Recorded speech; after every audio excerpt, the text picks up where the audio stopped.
Questão 1 da primeira fase da FUVEST do ano 2015. Para impedir que a pressão interna de uma panela de pressão ultrapasse um certo valor, em sua tampa há um dispositivo formado por um pino acoplado a um tubo cilíndrico, como esquematizado na figura abaixo. Então aqui está a panela, cheia de gases aí dentro. Aqui está a tampa, né? Na tampa você tem o pino, esse é o pino, e esse daqui é o tubo cilíndrico, e aqui dentro está a panela e os gases, tá? Essa tampa de cima da panela, e aqui estão os gases. Note e adote, π igual a 3, uma atmosfera 10 a quinta Newton por metro quadrado, que é a mesma coisa que Pascal, e a aceleração da gravidade, 10 metros por segundo ao quadrado. Muito bem, aí ele diz, enquanto a força resultante sobre o pino for dirigida para baixo, então aqui está o pino e tem uma força para baixo, a panela estará perfeitamente vedada. Considere o diâmetro interno do tubo de cilindro igual a 4 milímetros. Então esse daqui é o tubo, veja bem aqui, isso é importantíssimo, hein? E o diâmetro interno dele é de 4 milímetros. Acontece que você já viu uma panela de pressão, o pino aqui e o tubo, eles têm aproximadamente o mesmo diâmetro. Apesar, o desenho aqui não está completo, perfeito. Então, esse diâmetro do tubo cilíndrico, que é esse aqui, é 4 milímetros, ele tem aproximadamente o mesmo diâmetro da parte superior do pino aqui, ó. Também 4 milímetros. E considere a massa do pino igual a 48 gramas. Na situação em que apenas a força gravitacional, a força-peso, a pressão atmosférica e a exercida pelos gases na panela atuam no pino, a pressão absoluta máxima no interior da panela será, e aqui estão as alternativas.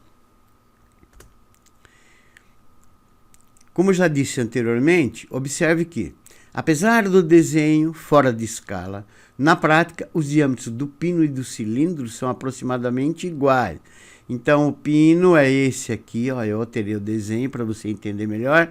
Esse é o tubo cilíndrico, então eles têm aproximadamente o mesmo diâmetro de 4 milímetros.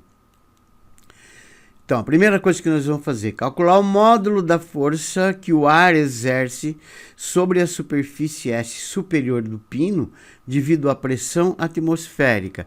E a pressão atmosférica é o peso da coluna de ar acima dela, sendo dados. Então, eu fiz o desenho, aqui está o pino. Então, você tem a pressão atmosférica atuando, empurrando a parte superior do pino para baixo. E é claro que a consequência dela, sobre a área do pino, que é S, vai surgir uma força devido a essa pressão atmosférica, que é a força aplicada pelo ar, que eu chamei de Fr. Então, são dados. Pressão atmosférica, 10 a quinta Newton por metro quadrado. Força exercida pelo ar, não tenho, nós vamos achar. Área do pino, da superfície superior do pino, πr quadrado, π é 3, o diâmetro é 4, então o raio é 4 sobre 2, que eu já multipliquei por 10 a menos 3, passei para metros, porque é 4 milímetros, eu passei para metro. Então ficou π vezes todo esse raio ao quadrado. Aí você quadra o 4, quadra o 2, vai dar 16 dividido por 2, 8, 16 dividido por 4, que vai dar 4. 4 vezes 3 vai dar 12. E esse 2 multiplica o 10 a menos 3, que vai dar 10 a menos 6 metros quadrados. Então, a área da parte superior do pino, onde a pressão atmosférica está sendo exercida, vai ficar sujeita a uma força que nós vamos calcular. E essa área vale 12 vezes 10 a menos 6 metros quadrados. A gente sabe que pressão é força sobre área. A pressão que está agindo aqui na parte superior do pino é 10 a quinta. A força exercida pelo ar aí nós vamos calcular, e dividido pela área aí, que é 12 vezes 10 a menos 6. Então, a força que o ar exerce na parte superior do pino vale 12 vezes 10 elevado a menos 1 Newton. Agora vamos calcular a intensidade do peso do pino, que é vertical e para baixo. Então está aqui o pino, nele existe uma força vertical e para baixo.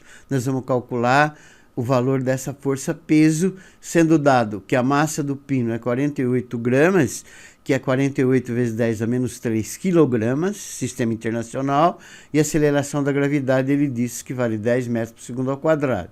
P é mg, m é 48 vezes 10 a menos 3, vezes o g é 10.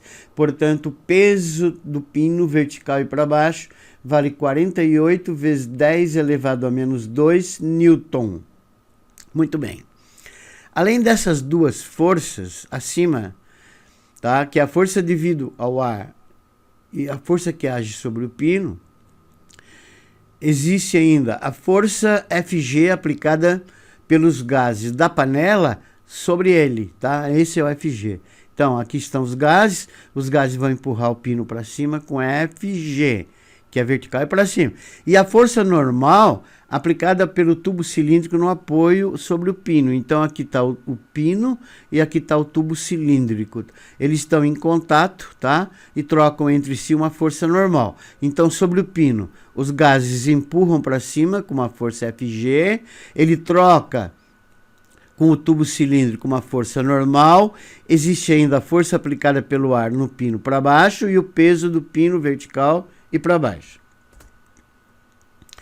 A pressão absoluta máxima pedida no interior da panela, ela vai ocorrer quando a força, no caso a normal, que é a força que o tubo cilíndrico troca com o pino for nula. Então eles apenas vão estar em contato, mas não se comprimindo.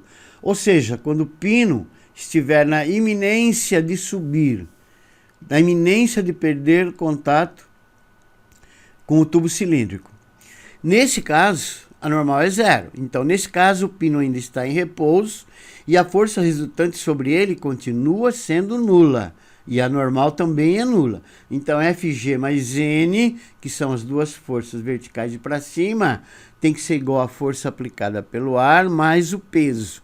O Fg mais a normal é zero. A força aplicada pelo ar nós achamos 12 vezes 10 a menos 1. E o peso também já achamos 48 vezes 10 a menos 2. Portanto, o Fg vai ser 12 vezes 10 a menos 1, mais 4,8 vezes 10 a menos 1. Então, a força que os gases aplicam no pino, empurrando ele para cima, vai ser 16,8 vezes 10 elevado a menos 1 newton. Considerando a área de contato do tubo cilíndrico com o pino como sendo aproximadamente iguais, nós já vimos, tá? Que ela vale 12, essa área vale 12 vezes 10 a menos 6 metros quadrados, que nós já achamos anteriormente. Então, ele quer a pressão que o gás exerce sobre o pino, empurrando ele para cima.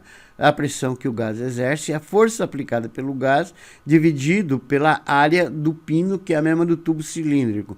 Então, essa força nós achamos aqui, é 16,8 vezes 10 a menos 1, e a área também já achamos anteriormente, é 12 vezes 10 a menos 6. Efetuando esses cálculos, vai dar 1,4 vezes 10 a quinta newton por metro quadrado, que é a mesma coisa que 1,4 atmosfera.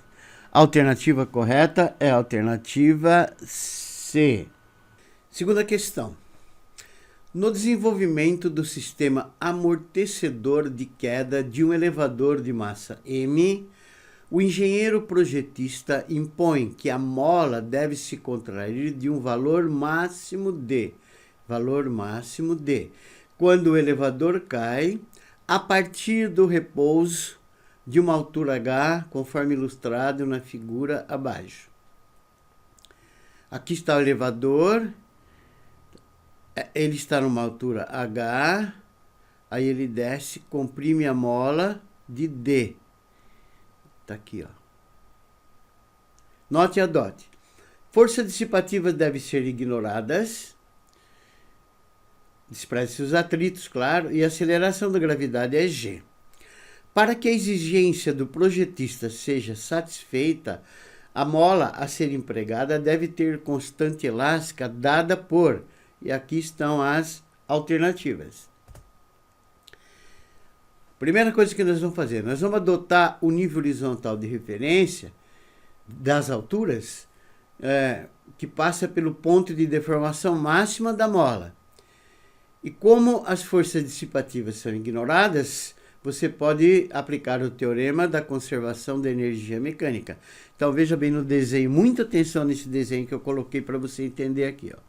Então aqui no ponto de deformação máxima, que eu chamei de ponto Q, o nível 0 de altura foi colocado aqui. Então esse é o referencial de altura. Então, no ponto P, de onde, pelo enunciado, ele partiu do repouso, sua velocidade é nula. Então, aqui no ponto P, ele tem velocidade Vp, o elevador tem velocidade Vp igual a zero. E nesse ponto, muita atenção, ele se encontra numa altura HP, em relação ao nível de referência que é aqui, ó, que é H mais D, que é essa altura aqui, H, mais a deformação da mola, D. Então, ele se encontra na altura H mais D. Então, nesse ponto aqui em cima, sua energia total, que é a mecânica, vale energia mecânica no ponto P, é a cinética no ponto P, mais a potencial gravitacional no ponto P. Mas no ponto P, aqui em cima, onde ele está em repouso, a cinética é a massa dele, vezes a velocidade no ponto P ao quadrado sobre 2, mais a gravitacional lá em cima, que é mg, vezes a altura em relação ao nível de referência, que é h mais d. Massa vezes no ponto P a velocidade é zero ao quadrado sobre 2, mg e a altura é h mais d. Então, zero vai ser mgh mais d. Então, a energia potencial gravitacional, a energia mecânica total dele, vai ser a própria energia potencial gravitacional, lá em cima no ponto P, que vai valer mg, que multiplica h mais d. Veja, no ponto Q, onde ele se encontra no nível zero de altura, sua velocidade também será nula. Por quê? Porque o exercício está pedindo que ele pare aqui, nesse ponto, para satisfazer as exigências do projetista. Então, no ponto Q, onde ele se encontra no nível zero de altura, HQ é zero, sua velocidade também deverá ser nula. Ele tem que parar em Q. Então, a velocidade em Q é zero. E observe que nesse ponto, ele vai ter energia potencial elástica armazenada pela mola, porque agora, nesse ponto, a mola está comprimida, de x igual a d.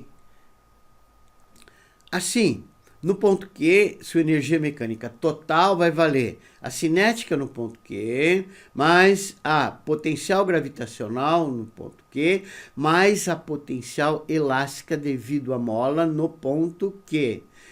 Então, é mvq quadrado sobre 2, que é a cinética em Q, mais mg vezes 0, que é a potencial gravitacional em Q, mais kx quadrado sobre 2, que é a potencial elástica em Q.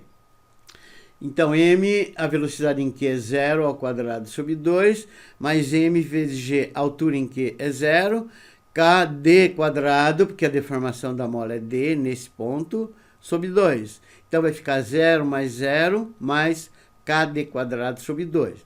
Então, a energia total dele no ponto Q vai ser k vezes d quadrado sobre 2, onde esse d é a deformação da mola. Como os atritos são desprezados, você pode aplicar o teorema da conservação da energia mecânica, que diz que a energia mecânica no ponto P é igual à energia mecânica no ponto Q. Então, nós vamos igualar a que nós achamos lá em cima, no ponto P, que é mgh mais d, com essa aqui no ponto Q, que é kd quadrado sobre 2. Que vai ficar 2mgh mais d é igual a kd quadrado. Eu joguei 2 multiplicando aqui. K vai ser 2mg, que multiplica h mais d sobre d quadrado. E a alternativa correta é a alternativa A.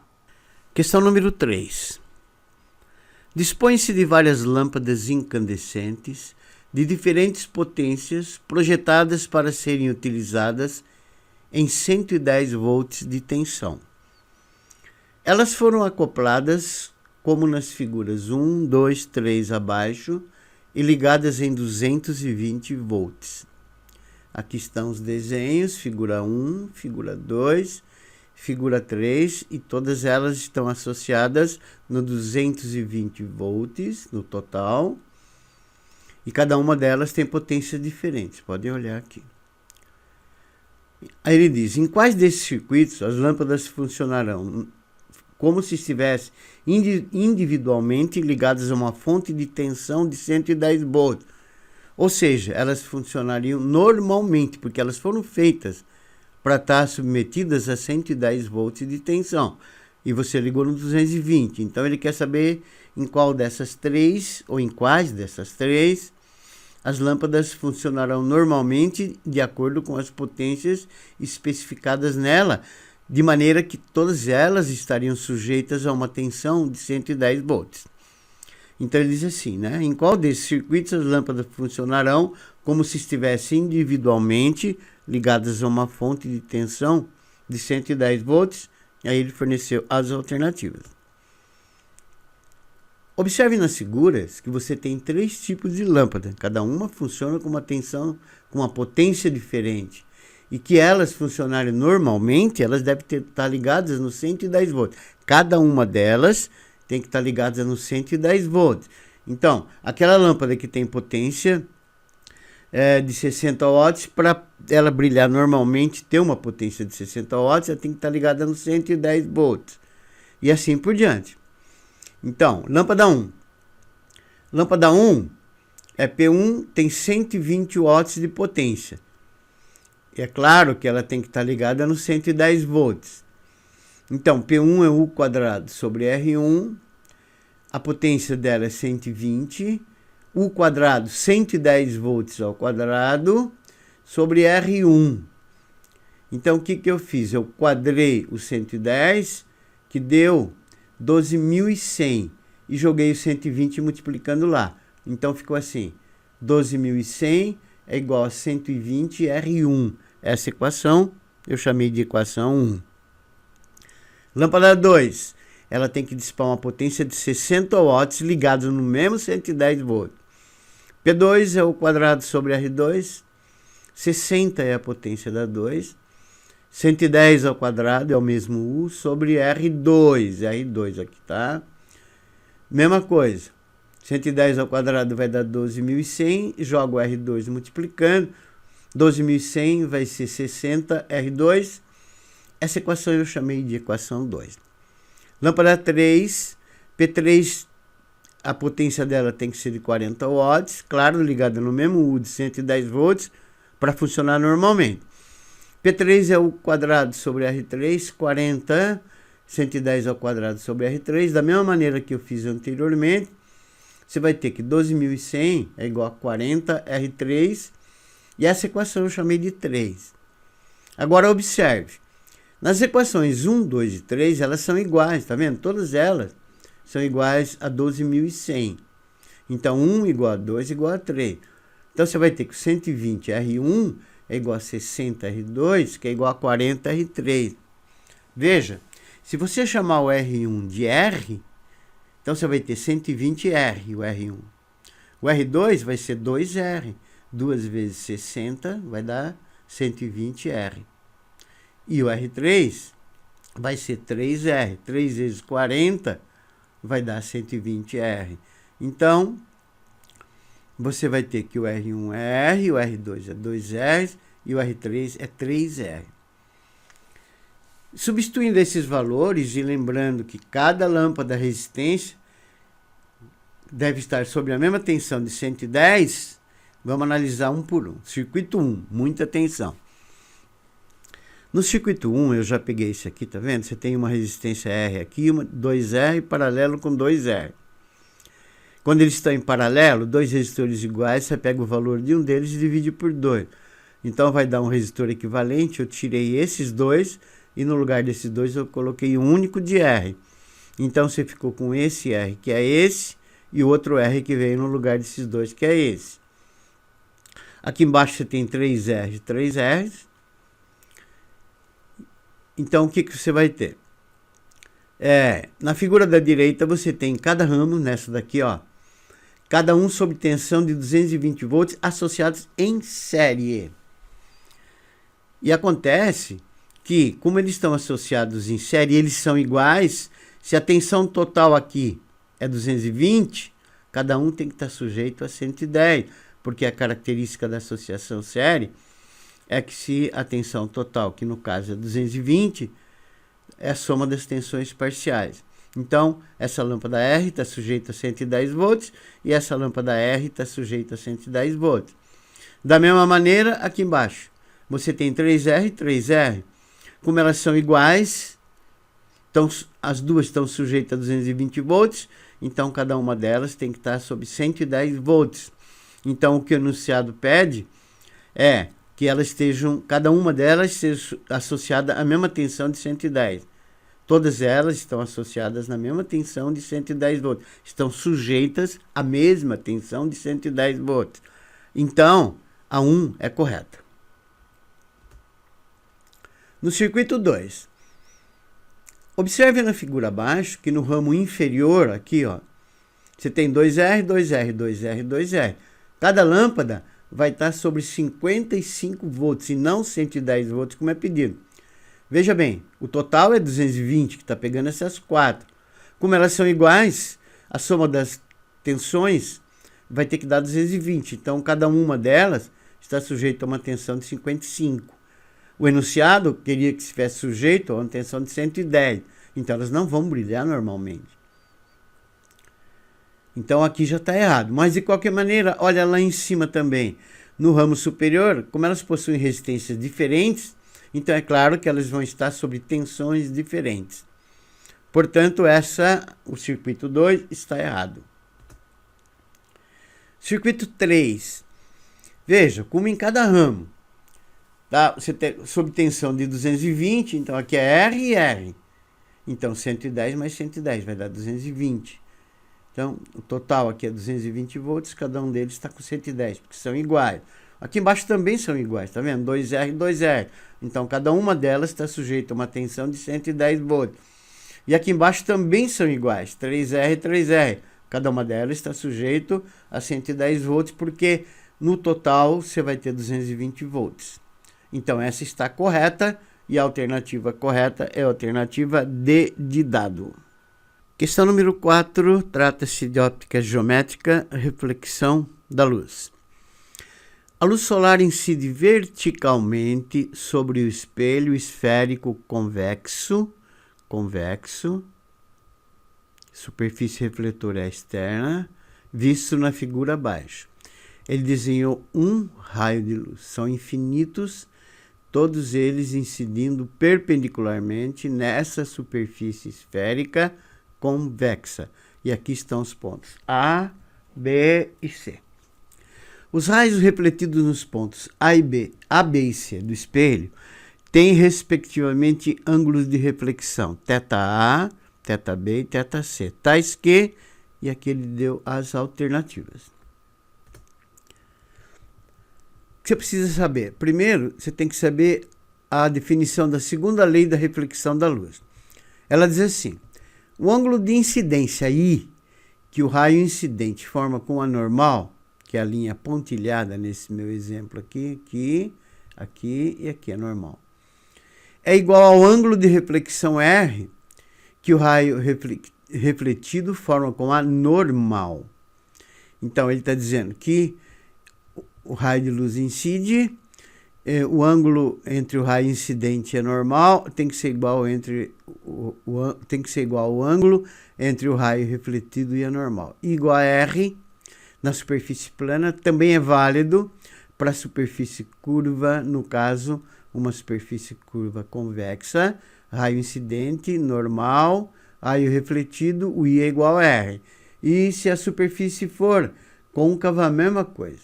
Ele incide, esse é o raio incidente, a normal e o raio refletido, e o I é igual a R.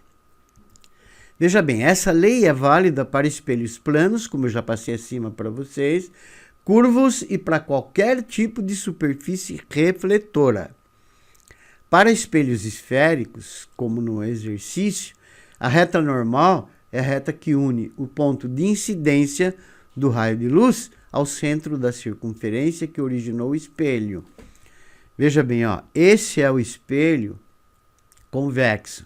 O centro da circunferência está aqui. Então, se você unir o centro da circunferência até o ponto A, esse prolongamento aqui é anormal. Mesma coisa, se você unir o centro da circunferência ao ponto B, esse prolongamento é normal. Mesma coisa, se você unir o centro da circunferência ao ponto C, essa é a normal. Então, tá fácil de você perceber na figura acima que o θ A é maior que o θ C, que é maior que o θ B. Aqui, ó. Aqui tá normal.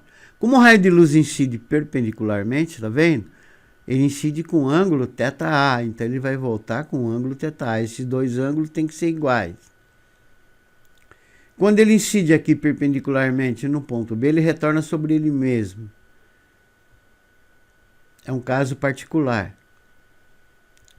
E quando ele incide aqui perpendicularmente ao espelho convexo, essa é a normal, ele volta com o ângulo R, tá? Que o θC é θC, o I é igual a R.